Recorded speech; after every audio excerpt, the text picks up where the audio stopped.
भान सिंह यादव भान सिंह आईक्यू पर आपका स्वागत करता हूं। दोस्तों, आज हम एक बहुत ही इम्पोर्टेंट टॉपिक के बारे में डिस्कस करने जा रहे हैं जिसका नाम है भारत का संवैधानिक विकास, या जिसे हम कह सकते हैं भारत में संवैधानिक विकास के बारे में। दोस्तों, इससे पहले मैं आपको बता देना चाहता हूं कि मैंने ऑलरेडी अपने प्रीवियस लेक्चर में एक हिस्ट्री का वीडियो बनाया था, जिसमें मैंने एक टॉपिक के बारे में समझाया था जिसका नाम था इंडस वैली सिविलाइजेशन। मैंने उसके बारे में बड़ी डिटेल से बताया था, विथ नोट्स बताया था, और उसमें कई लोगों ने सब्सक्राइब भी किया उससे, और उसके व्यूज़ भी बहुत आए हैं। इसलिए मैंने सोचा कि अब अगला जो टॉपिक बनाया जाए वो पॉलिटी का बना जाए। इसलिए मैं आज एक लेक्चर बना रहा हूँ पॉलिटी के बारे में। इसमें हम मेनली जो डिस्कस करने जा रहे हैं भारत में संवैधानिक विकास के बारे में। दोस्तों, अपना लेक्चर स्टार्ट करने से पहले मैं आपको कुछ बातें बता दूं कि यदि आपको पॉलिटी या भारतीय राज्य व्यवस्था को में अंडरस्टैंडिंग लानी है, आपको उसे समझना है, और आपको यदि पॉलिटी राज्य व्यवस्था पढ़ना शुरू करना है तो उससे पहले आपको सबसे पहले पढ़ना चाहिए क्या? भारत में संवैधानिक विकास। क्यों पढ़ना चाहिए? क्योंकि सबसे पहले आपको अंडरस्टैंडिंग होनी चाहिए संवैधानिक विकास के बारे में कि किस प्रकार से हमारा संविधान का विकास हुआ, किस प्रकार से संविधान बना। जब उसके बारे में आपको जानकारी होगी तो ऑटोमेटिक से आपको आगे जो भी आप आर्टिकल्स पढ़ेंगे उनमें आपकी समझ बनेगी, और आपको वो कुछ याद ही करने पड़ेंगे, और आपकी जो राज्य व्यवस्था है कंप्लीट हो जाएगी। तो दोस्तों, इसलिए मैं आज टॉपिक लाया हूँ संवैधानिक विकास के बारे में। इसमें हम डिफरेंट एक्ट पढ़ेंगे, अधिनियम पढ़ेंगे जो कि अंग्रेजों द्वारा लाए गए थे। दोस्तों, सबसे पहले मैं आपको बता दूं कि भारत में जो था ब्रिटिश समथिंग 1600 ईस्वी के आसपास में आए थे। ईस्ट इंडिया कंपनी के फॉर्म में आए थे, in the form of east India company. वो व्यापार करने के लिए आए थे, लेकिन क्या हुआ कि 1765 ईस्वी तक आते आते बंगाल, बिहार, उड़ीसा इन आदि प्रेसिडेंसियों में अंग्रेजों के कार्य क्या हो गए थे? दीवानी कार्य हो गए थे। इसलिए अंग्रेज लोग क्या सोचने लगे कि इनके हाथों में कुछ प्रशासनिक सत्ता आ चुकी है, तो इन लोग ने क्या किया कि कुछ एक्ट बनाते थे और उन्हें भारत में इम्प्लीमेंट करते थे। अब ये एक्ट क्या होते मैं बताता हूँ इसमें बड़ी डिटेल के साथ। तो दोस्तों, क्या होता है कि 1765 के आसपास या उसी टाइम पर क्या करते थे कि अंग्रेज लोग क्या करते थे कि ब्रिटेन में एक्ट बनाया करते थे, अधिनियम पारित किया करते थे, और उन अधिनियमों को भारत के गवर्नर जनरलों को सौंपा करते थे, जिन्हें इम्प्लीमेंट करने का कार्य सौंपा गया था किन्हें? गवर्नर जनरलों को। तो जो ये सभी जो एक्ट हैं वो ब्रिटेन से बन के आते थे, ब्रिटेन पार्लियामेंट से बन के आते थे, और उन्हें भारत में इम्प्लीमेंट कराया जाता था किनके द्वारा? अंग्रेजों के द्वारा। तो दोस्तों, आज इस सभी के बारे में हम डिस्कस करने वाले हैं, सभी एक्टों के बारे में डिस्कस करने वाले हैं। तो आप बने रहिए, मैं आपको बहुत ही अच्छे तरीके से बताऊंगा, विद प्रॉपर नोट के साथ बताऊंगा, नोट्स के साथ बताऊंगा, तो आपको एग्जाम में बहुत ही हेल्प करेंगे। तो चलिए दोस्तों, बिना टाइम बर्बाद किए हुए हम अपने लेक्चर की ओर बढ़ते हैं। अपना टॉपिक शुरू करने से पहले मैं आपको एक बात बता देना चाहता हूं कि जो इस सभी जो एक्ट हैं वो एक्ट क्या हैं। तो इस पूरे एक्टों को अपन दो भाग में डिवाइड करके पढ़ेंगे, दो भाग में अलग करके पृथक करके पढ़ेंगे कि भारत में संवैधानिक विकास किस प्रकार से हुआ। तो एक तो किसके अंतर्गत पढ़ेंगे? ब्रिटिश ईस्ट इंडिया कंपनी के अंतर्गत आने वाले एक्टों के बारे में डिस्कस करेंगे, जिनका पीरियड रहा है 1773 से 1853 तक। वहीं जब 1858 का विद्रोह होता है और उसमें भारतीय लोग असफल होते हैं, उसके बाद डायरेक्टली जो भारत का शासन था, प्रशासन था, वो महारानी विक्टोरिया के हाथों में चला गया। तो वहां से लग जाता था क्या, पूरा पावर जो थी महारानी विक्टोरिया के हाथों में चली गई, और उस पीरियड को अपन कहते हैं 1858 से लेकर के 1947 तक ब्रिटिश क्राउन के अंतर्गत वो एक्ट बनी थी। इसलिए उसे हमने किस में रखा? ब्रिटिश ताज अधिनियम के अंतर्गत रहा। तो हम इसे दो भागों में पढ़ेंगे। पहला भाग जो हमारा होगा रेगुलेटिंग एक्ट से लेकर के चार्टर एक्ट ऑफ 1853 का चार्टर एक्ट तक अपन पढ़ेंगे वेस्ट ईस्ट इंडिया कंपनी के अंतर्गत आने वाले एक्टों के बारे में। वहीं 1858 से लेकर 1947 तक जो अधिनियम है उन्हें हम पढ़ेंगे किसके अंतर्गत? ब्रिटिश ताज या क्राउन के अंतर्गत आने वाले एक्टों के बारे में। चलिए, तो अब हमारे लेक्चर को डिस्कस करते हैं। जो सबसे पहला हमारा लेक्चर है वो किसके बारे में होगा? हमारा रेगुलेटिंग एक्ट के बारे में होगा। तो सबसे पहले हम रेगुलेटिंग एक्ट के बारे में बात करते हैं। ठीक है दोस्तों, तो देखिए इसमें क्या क्या प्रावधान किए गए थे। सबसे पहला इसमें क्या किया गया था कि जो बंगाल का गवर्नर जनरल हुआ करता था, अब उसे क्या बना दिया गया था? सॉरी, जो बंगाल का गवर्नर हुआ करता था, अब वह कहा जाने लगा क्या? बंगाल का गवर्नर जनरल कहलाने लगा। और ऐसे पहले बंगाल के गवर्नर जनरल कौन थे? वारेन हास्टिंग थे। वारेन हास्टिंग मतलब प्रथम गवर्नर जनरल ऑफ बंगाल कौन थे? वारेन हास्टिंग थे। उसके बाद इसी के अंतर्गत क्या प्रावधान किया गया था कि जो बंगाल का गवर्नर जनरल था, अब बंगाल के गवर्नर जनरल के अधीन दो प्रेसिडेंसी, एक तो बंबई और एक मद्रास के जो गवर्नर थे, अब वो किसके अधीन आ गए थे? बंगाल के गवर्नर जनरल के अधीन आ चुके थे। बंगाल के गवर्नर जनरल के अधीन आ चुके थे और इसी बंगाल के गवर्नर जनरल की सहायता के लिए एक परिषद का गठन किया गया था जिसका नाम था कार्यकारी परिषद, जो कि 4 सदस्यीय परिषद थी। इसका गठन 1773 में किया गया था। इसी के अंतर्गत रेगुलेटिंग एक्ट के अंतर्गत ही किया गया था। 1774 में एक सुप्रीम कोर्ट की स्थापना की गई थी। कहाँ पर की गई थी? कलकत्ता में की गई थी और इसमें 3 जजेस थे, 2 अन्य जज थे, एक चीफ जस्टिस थे और ऐसे प्रथम मुख्य न्यायाधीश थे कौन? एलिजा एम्पे। ऐसे प्रथम जस्टिस कौन थे? एलिजा एम्पे। तो आई होप दोस्तों आपको समझ में आ रहा होगा। यदि आपको समझ में आ रहा है तो मेरे चैनल को सब्सक्राइब कीजिए, लाइक कीजिए और शेयर कीजिए और बने रहिए मेरी वीडियो के साथ। मैं इस पूरी सीरीज में पूरी पॉलिटी कवर करूंगा, अच्छे से समझाऊंगा, विथ प्रॉपर नोट्स के साथ आपको वीडियोस लेकर के आता रहूंगा।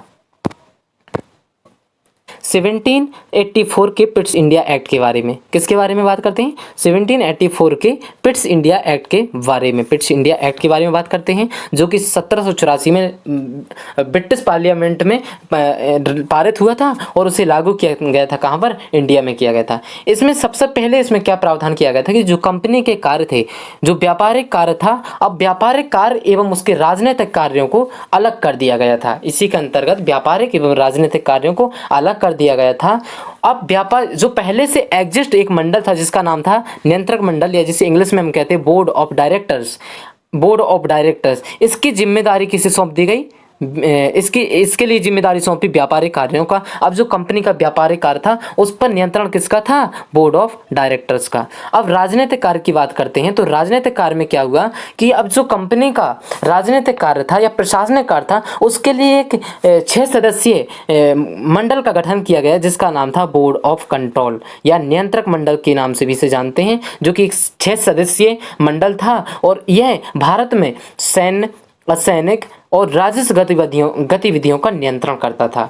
सैनिकों से संबंधित नियंत्रण, असैनिक मतलब नागरिकों का नियंत्रण, और राजस्व गतिविधियां जो भी मनी से संबंधित गतिविधियां थी उन सब क्रियाकलापों को नियंत्रण करती थी। कौन? राजनीतिक क्रियाओं का नियंत्रण करती थी। कौन? Board of directors. I hope दोस्तों आपको इस समझ में आया होगा। तो चलिए हम आगे बात करते हैं इसी के प्रावधानों के बारे में, 1784 के पिट्स इंडिया एक्ट के प्रावधान के बारे में।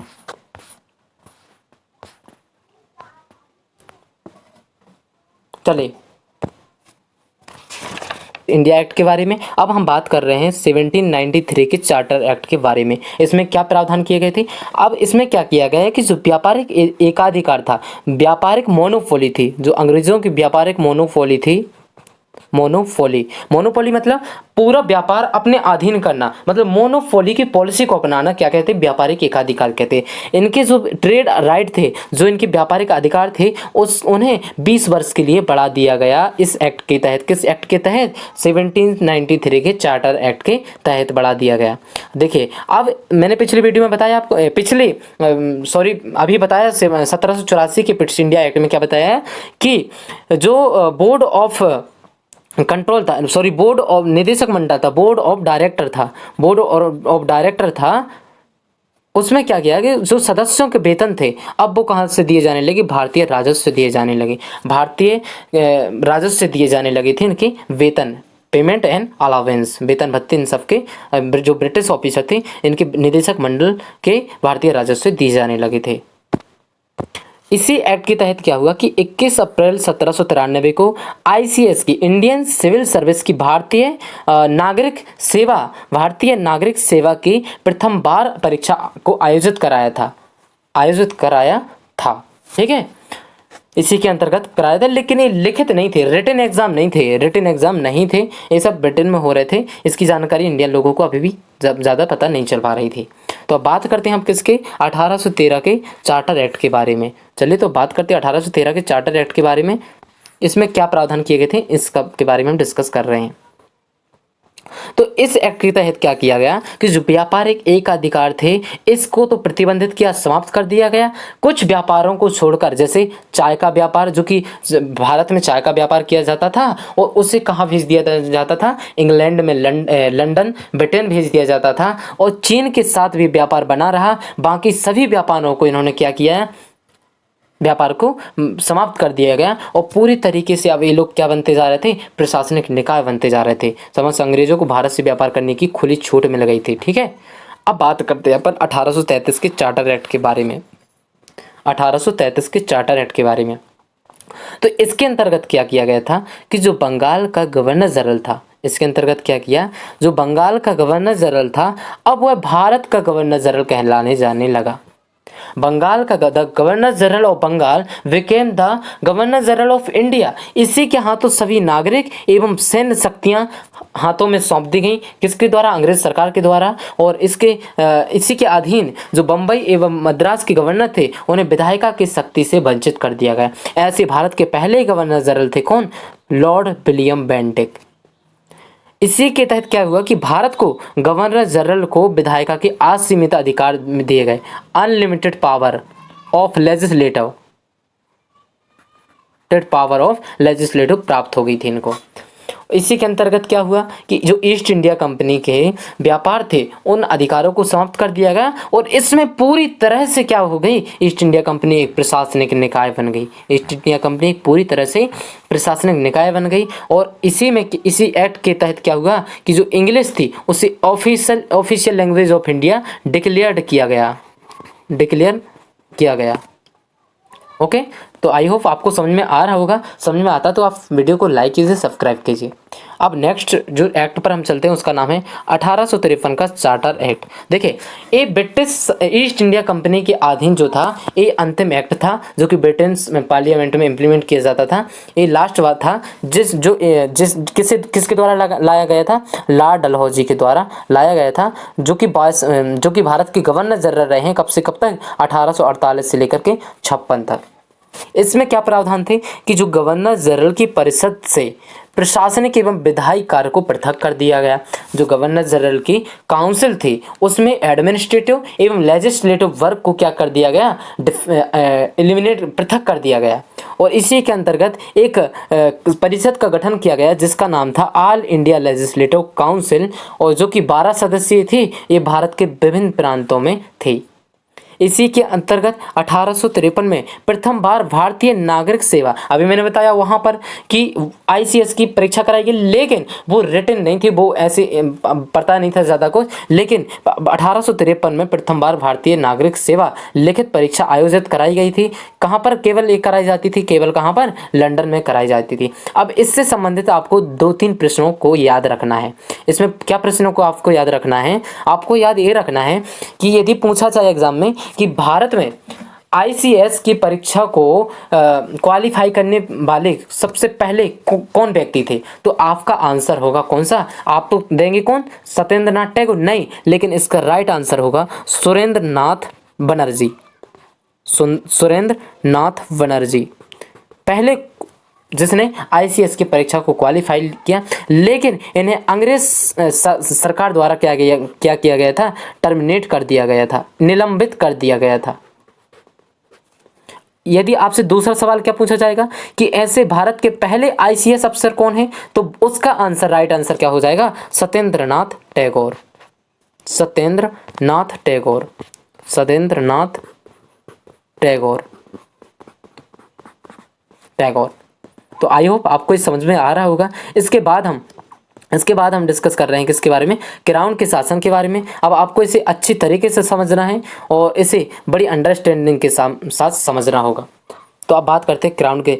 क्या हुआ, क्राउन का शासन कैसे आया कि जब 1857 का विद्रोह, आपको पता ही होगा, सुना ही होगा, उसमें जब भारतीय लोग असफल हुए थे, क्योंकि उस समय भर भारत के लोगों में राष्ट्रवाद की भावना जागृत नहीं हो पाई थी। और इस प्रकार जो कि एक सिपाही या सैनिक विद्रोह हुआ था, इसमें राष्ट्रवाद की भावना नहीं थी, इसलिए असफल हुआ था। इसमें क्या हुआ कि जो 1857 की क्रांति के बाद 1858 में भारत का जो शासन था पूरे तरीके से महारानी विक्टोरिया के हाथों में चला गया। तो बात करते हैं इसी एक्टों के बारे में जो कि महारानी विक्टोरिया के अधीन बन करके पारित कर करके आए हुए थे। तो इसमें सबसे पहले हम बात कर रहे हैं 1858 के इंडियन एडमिनिस्ट्रेटिव एक्ट के बारे में, जो 1858 में लाया गया था। किसके द्वारा? उस टाइम पर ब्रिटेन की महारानी कौन थी? महारानी विक्टोरिया थी। अब इसमें क्या, इसके प्रावधान क्या थे? इसमें भारत का जो शासन था अब वो पूरी तरीके से महारानी विक्टोरिया के अधीन हो चुका था। इसी के अंतर्गत गवर्नर जनरल के पदनाम को बदल करके क्या कर दिया गया? वायसराय कर दिया गया। और ऐसे पहले भारत के वायसराय लॉर्ड कैनिंग थे। और क्या किया गया इसके अंतर्गत कि जो नियंत्रक बोर्ड एवं निर्देशक बोर्ड था, नियंत्रक बोर्ड कौन था? जो कि राजनीतिक कार्यों की जिम्मेदारी थी, जिसके पास जो राजनीतिक कार्य या प्रशासनिक कार्यों का नियंत्रण करता था। और निदेशक बोर्ड ऑफ डायरेक्टर कौन सा था? जो व्यापारिक कार्यों का नियंत्रण कर रहा था। मतलब भारत में एक प्रकार से क्या था? द्वैत शासन प्रणाली या डायरेक्ट सिस्टम क्या था? चल रहा था। अब उसे समाप्त कर दिया गया था। क्या कर दिया गया था? उसे समाप्त कर दिया गया था और एक नया पद का नए पद को बनाया जिसका नाम था सेक्रेटरी ऑफ स्टेट, भारत का राज्य सचिव। अब भारत का राज्य सचिव कहाँ का मेंबर था? ब्रिटिश पार्लियामेंट का मेंबर हुआ करता था। और इसी सेक्रेटरी ऑफ स्टेट की सहायता के लिए एक परिषद का गठन किया जिसका नाम था भारतीय परिषद। इस भारतीय परिषद और सेक्रेटरी ऑफ स्टेट को मिलाकर के कहा गया था क्या? कहा गया था होम गवर्नमेंट। यदि आपको पूछा जाए होम गवर्नमेंट के बारे में तो होम गवर्नमेंट क्या था? सेक्रेटरी ऑफ स्टेट और भारतीय परिषद को मिलाकर के एक गवर्नमेंट का प्रचलन किया गया था जिसका नाम था होम गवर्नमेंट। अब भारतीय जो परिषद था, भारतीय परिषद में कुल 15 मेंबर हुआ करते थे। 15 मेंबर, 8 मेंबर जो कि ब्रिटिश क्राउन द्वारा, ब्रिटिश पार्लियामेंट द्वारा चुने जाते थे और 7 मेंबर जो कि बोर्ड ऑफ डायरेक्टर्स के द्वारा चुने जाते थे। बोर्ड ऑफ डायरेक्टर्स कौन थे? जो वे सदस्य जो कि व्यापारिक कार्यों का नियंत्रण कर रहे थे, उन्हें हमने क्या कहा था? बोर्ड ऑफ डायरेक्टर्स, जो कि 7 मेंबरों की नियुक्ति कर रहे थे। इसके बाद आता है हमारा कौन सा एक्ट? भारत परिषद अधिनियम 1961 का एक्ट। इसमें बहुत ही महत्वपूर्ण बात करी गई है। क्या करी गई है इसमें? कि जो कानून बनाने की प्रक्रिया थी उसमें भारतीय प्रतिनिधियों को, भारतीय लोगों को शामिल करने की शुरुआत की गई। कानून या जो एक्ट बन रहे थे, जो लॉ बन रहे थे भारत में, उनमें शामिल किया गया किनको? भारतीय लोगों को, भारतीय प्रतिनिधियों को। यहाँ पर क्या हुआ कि जो बम्बई एवं मद्रास प्रेसिडेंसी थी, प्रांत थे, उन्हें पुनः विधायी शक्तियाँ दे दी गई। उन्हें क्या दे दी गई? पुनः विधायी शक्तियाँ दे दी गई। मैंने बताया ना अभी कि इन लोग से, इनकी विधायी शक्तियाँ से वंचित कर दिया गया था, लेकिन एक बार फिर से विकेंद्रीकरण की पॉलिसी अपनाई जाने लगी थी। इसकी शुरुआत हो चुकी थी। जो वायसराय था उसको अध्यादेश जारी करने की शक्ति इसी एक्ट के तहत मिल गई थी और कैनिंग द्वारा पोर्टफोलियो की स्थापना की गई थी। आई होप आपको समझ में आ रहा होगा। समझ में आ रहा है तो सब्सक्राइब कीजिए, लाइक कीजिए। इसी के अंतर्गत 1861 में IPS, जो कि बहुत ही बड़ी संस्था है, जो दंड प्रावधान करती है, जो जज प्रावधान करते हैं दंड का, वो इसी के तहत करते हैं। ये एक प्रकार की बुक है जो कि उनके अंग्रेज़ों द्वारा दंड दिया जाता था। ठीक है, तो 1861 में पब्लिश की गई थी IPS, भारतीय दंड संहिता। इसी का गठन किया गया था। अब बात करते हैं भारत परिषद अधिनियम 1892 के बारे में। इसके अंतर्गत क्या हुआ कि प्रथम बार निर्वाचन प्रणाली की शुरुआत की गई थी। पहली बार निर्वाचन हुए, लेकिन ये निर्वाचन किस प्रकार के थे? इनडायरेक्ट इलेक्शन थे। इनडायरेक्ट इलेक्शन थे। ठीक है। और प्रथम बार क्या किया गया कि भारतीयों को अपने बजट पर, भारत के बजट पर बहस करने का अधिकार प्राप्त हो गया था और इन्हीं को बजट पर प्रश्न पूछने का अधिकार था, लेकिन अभी तक इनको बजट पर मत देने का अधिकार प्राप्त नहीं हो पाया था। विधान परिषदों में भारतीयों की संख्या को बढ़ाया गया और क्योंकि विधान परिषद को, जो भी मैंने पहले भी बताया कि जो लॉ थे अब उनमें भारतीय लोगों को शामिल किया जाने लगा था। ठीक है, इसी के प्रत्यक्ष प्रणाली में बजट पर बहस एवं उन पर प्रश्न खड़े करना अब भारतीय लोगों को इसके अधिकार मिल चुके थे। अब देखो, अब बात करते हैं भारत परिषद अधिनियम 1909 की। बहुत ही महत्वपूर्ण एक्ट है जिसे हम किसके नाम से भी जानते हैं, मार्ले मिंटो रिफॉर्म्स या मार्ले मिंटो सुधार के नाम से भी जानते हैं। मार्ले उस टाइम पर इंग्लैंड में भारत के राज्य सचिव हुआ करते थे, जबकि मिंटो उस टाइम पर भारत के वायसराय थे। इसी के द्वारा एक अधिनियम लाया गया जिसे हम कहते हैं भारत परिषद अधिनियम। इसी के तहत क्या हुआ कि एक पॉलिसी अपनाई गई जिसे हम कहते हैं डिवाइड एंड रूल पॉलिसी के नाम से जानते हैं। फूट डालो और राज्य करो की नीति अपनाई थी अंग्रेजों ने। इसी एक्ट के तहत अपनाई थी इन लोगों ने। इसी एक्ट के तहत हिंदू मुस्लिम में फूट पड़ी थी और उन लोग का राज बढ़ता ही गया था। इसमें एक्ट के बारे में हम बड़े डिस्कस तरीके से बात करेंगे जो कि बहुत ही इंपॉर्टेंट एक्ट है। देखो, तो इस पार्लियामेंट एक्ट में क्या किया गया कि जो केंद्रीय विधान परिषद थी, सेंट्रल काउंसिल थी, जो सेंट्रल एग्जीक्यूटिव काउंसिल थी, उनमें सदस्यों की संख्या बढ़ा करके 69 कर दी गई थी। प्रांतीय में अभी देखो, एक केंद्रीय विधान परिषद है, एक प्रांतीय विधान परिषद में 50 सदस्य हो गए थे और छोटे प्रांतों की विधान परिषद में 30 सदस्य हो गए थे। इसी के अंतर्गत क्यों कहते हैं इसे डिवाइड एंड रूल पॉलिसी, क्योंकि इसमें भारतीय मुसलमानों को पृथक निर्वाचक मंडल दिया गया था और इसमें क्या कहा गया था कि मुसलमानों को मतदान का विशेष अधिकार होगा, उन्हें 2 वोट देने का अधिकार होगा। एक वोट जो उन्हें कंपलसरी होगा किन्हें देना, मुसलमान प्रतिनिधि को, एवं एक वोट उन्हें जिसे देना है उसे दे सकते हैं। इस प्रकार क्या हुई, हिंदू और मुसलमानों में फूट पड़ी। इसी एक्ट को गांधी जी ने कहा था कि यह एक्ट ना आया होता तो भारत में हिंदू और मुसलमानों के बीच कोई भी विवाद नहीं होता। इसी को क्या कहा गया, भारत का विनाश किया इसी एक्ट ने। और प्रथम बार भारतीय परिषद एवं वायसराय की परिषद में भारतीयों को शामिल किया गया था। किसमें, भारतीय परिषद में। अब बात करते हैं एक बहुत ही इंपॉर्टेंट एक्ट के बारे में जिसे हम जानते हैं कॉमनली भारत शासन अधिनियम 1990 का, जिसे हम कहते हैं Montagu Chelmsford reforms. Montagu Chelmsford reforms. Montagu उस टाइम पर इंग्लैंड में भारत के राज सचिव हुआ करते थे और वहीं चेम्सफोर्ड वायसराय, भारत के वायसराय थे। मांटेंग के द्वारा 1917 में घोषणा कर दी गई थी कि प्रथम विश्व युद्ध के बाद भारतीयों को या भारत को एक डोमिनियन राज्य बनाया जाएगा। क्या बनाया जाएगा, डोमिनियन राज्य, मतलब औपनिवेशिक राज्य। इससे थोड़ी भारतीय लोगों को राहत मिल चुकी थी, भारत के लोगों को राहत मिली थी। इसी ने प्रांतीय विषयों को 2 भागों में विभक्त किया गया था। 2 भागों में विभक्त किया था। वो भाग कौन से थे, एक तो था हस्तांतरित विषय और एक थे आरक्षित विषय। इसमें क्या, हस्तांतरित विषय में क्या था, जो गवर्नर का शासन होता था एवं मंत्रियों की सलाह लेता था, जो विधान परिषद के प्रति उत्तरदायी था। लेकिन इसमें ऐसा नहीं था, गवर्नर कार्यपालिका परिषद की सहायता से शासन करता था लेकिन वह विधान परिषद की उत्तरदायी नहीं था। इस प्रणाली को कहते थे हम क्या, द्वैध व्यवस्था, या इसी को कहा जाता था डायरकी सिस्टम, जिसे समाप्त कर दिया गया।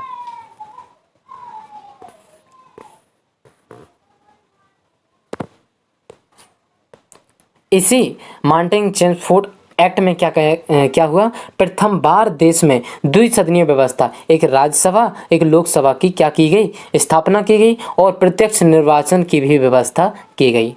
राज सचिव की सहायता के लिए, राज्य सचिव इंडियन सेक्रेटरी, भारतीय राज्य सचिव की सहायता के लिए इंग्लैंड में एक कमिश्नरी या उच्चायुक्त का पद बनाया गया। केंद्रीय प्रांतीय बजट को अलग अलग किया गया, सेंटर का अलग बजट आएगा और प्रांत का प्रेसिडेंसियों का, या इसे कह सकते हैं हम राज्य का अलग बजट आएगा। अंग्रेज अफसरों की जो सैलरी थी पुनः वो इंग्लैंड से दी जाने लगी थी, पुनः इंग्लैंड के राजस्व दी जाने लगी थी और लोक सेवा आयोग के गठन की नींव रखी गई थी, लेकिन इसमें ये नहीं हुआ था। इसके बाद आता है साइमन आयोग।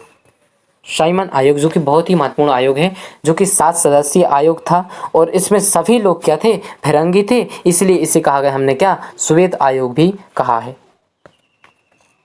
ठीक है। इसके चेयरमैन कौन थे, इसके चेयरमैन सर जॉन साइमन थे, इसलिए इसे हमने क्या कहा, साइमन आयोग कहा। 1927 में कांग्रेस के मद्रास अधिवेशन के जो चेयरमैन थे एम एन राय द्वारा क्या किया गया था, साइमन आयोग के बहिष्कार का प्रस्ताव लाया गया था। साइमन आयोग के बहिष्कार का प्रस्ताव लाया गया था। और 3 फरवरी 1928 को 3 फरवरी 1928 को साइमन आयोग का सभी लोगों ने क्या किया विरोध किया। और इसी के विरोध में हड़ताल निकाली गई थी बम्बई में, जिसमें सभी ने नारा क्या दिया था, साइमन गो बैक, साइमन वापस जाओ। लेकिन इसको सपोर्ट करने वाले व्यक्ति कौन थे? Doctor Bhimrao Ambedkar, union poverty जो कि पंजाब से एक पार्टी बिलोंग करती थी, और मोहम्मद सूफी ग्रुप जो कि एक मुस्लिम लीग था। इसी विरोध में क्या हुआ था कि लाठी मारकर लाला लाजपत राय की हत्या हो गई थी। सैंडर्स द्वारा किया गया था, इसी में उनकी हत्या हो गई थी। 1928 में भारत के राज्य सचिव जो कि लॉर्ड बर्कनहेड के कहने पर मोती नेहरू ने अपनी रिपोर्ट सौंपी थी। सभी सदस्यों ने इस पर हस्ताक्षर किए थे, लेकिन एक्सेप्ट अली जिन्ना को छोड़ करके इन्होंने अपना 14 सूत्रीय फार्मूला प्रस्तुत किया था। 1929 में पूर्ण स्वराज की मांग लाहौर अधिवेशन में सबसे पहले जवाहरलाल नेहरू द्वारा की गई थी 26 जनवरी 1929 को। इसलिए हम क्या मनाते हैं? पूर्ण स्वराज दिवस के रूप में मनाते हैं। अब बहुत ही महत्वपूर्ण जो एक्ट है वो है कौन सा? भारत शासन अधिनियम, जो whole part of the constitution, मतलब लगभग पूरा जो पार्ट है, या हम कह सकते हैं 70 से 80% ऑफ द कॉन्स्टिट्यूशन कहाँ से लिया गया है अपने इंडिया का? वो लिया गया है 1935 के भारत शासन अधिनियम से। यह अंतिम एवं जटिल दस्तावेज था जो कि ब्रिटिश लोगों द्वारा लाया गया था। इसमें क्या थे? 14 भाग थे। देखो, प्रेजेंट में 22 भाग हैं, 10 अनुसूचियाँ थी। 25 भाग हैं। प्रेजेंट में 25 भाग हैं। और इसमें 10 अनुसूचियाँ थीं जो कि वर्तमान में 12 अनुसूचियाँ हैं। और इसमें 321 आर्टिकल थे जो कि वर्तमान में 395 हैं। लेकिन 395 हैं, मैं तो 395 मानता हूँ, लेकिन कुछ लोग इसे 465 मानते हैं। उन्हें 465 नहीं मानना चाहिए, क्योंकि ये आर्टिकल नहीं जोड़े जाते, बल्कि इन्हें संशोधन करके जोड़ा जाता का खा गारी के रूप में। तो आर्टिकल तो 395 ही मानना चाहिए, 465 नहीं मानना चाहिए, मेरा कहना है। अब आपको जो अच्छा लगे वो मानिएगा, ठीक है। तो इन आर्टिकलों में केवल मौलिक अधिकार को छोड़ करके इतना पाठ हमने कहाँ से लिया था? भारत शासन अधिनियम से लिया था हमने, ठीक है। चलिए आगे, अब इसमें क्या क्या प्रावधान किए गए थे भारत शासन अधिनियम के अंतर्गत, उसके बारे में हम पढ़ लेते हैं। प्रांतों से द्वैध शासन को समाप्त करके केंद्र में द्वैध शासन लगा थे। केंद्र में द्वैध शासन मतलब केंद्र एवं राज्य, प्रेसिडेंसी प्रांत। अखिल भारतीय संघ की इसी के अंतर्गत स्थापना की गई थी। अखिल भारतीय संघ की स्थापना 11 ब्रिटिश प्रांतों से और 6 देसी रियासतों से जो अपनी मर्जी से संघ में शामिल होना चाहते हैं वो शामिल हो सकते हैं। बर्मा को इसी के अंतर्गत भारत से अलग किया गया था और लोक सेवा आयोग की स्थापना इसी के अंतर्गत की गई थी। रिजर्व बैंक की स्थापना 1935 में 1 अप्रैल 1935 को इसी एक्ट के द्वारा की गई थी। और संघ एवं प्रांतों में शक्तियों का बंटवारा हुआ था, जिसमें संघ सूची जिन विषय को बारे में अपने केंद्र लोक कानून बनाएगी, राज्य सूची में के अंतर्गत राज्य कानून बनाई गई, और संवर्ती सूची में राज्य एवं संघ मिलकर कानून बनाएंगे, लेकिन जनरली अधिकार होता है इसमें केंद्र का। प्रांतों को स्वायत्ता एवं द्वैध शासन प्रणाली में समाप्त कर दी गई थी।